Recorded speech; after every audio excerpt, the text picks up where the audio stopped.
How to create and upload resume on LinkedIn. Hi everyone, it's Sophia to assist you today. Without any delay, let's jump right in. First, open LinkedIn and log into your account. Simply click on your profile located on left. Then you will find this kind of screen pop up. In here, simply click on Add Profile section. In here, add Core, add About, add Education, Position, add Services, Career Break, add Skills, and other additional.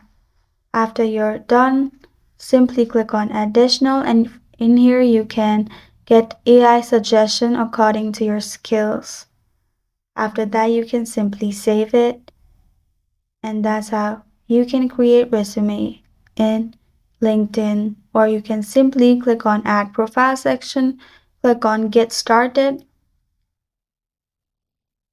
press on Next.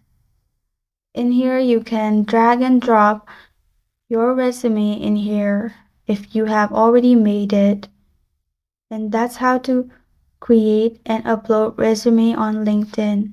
Thank you for joining me today. If this video helped you out, please leave a like and subscribe for more. Got a question or want to suggest a topic? Comment below. I am Sophia signing off. Until next time.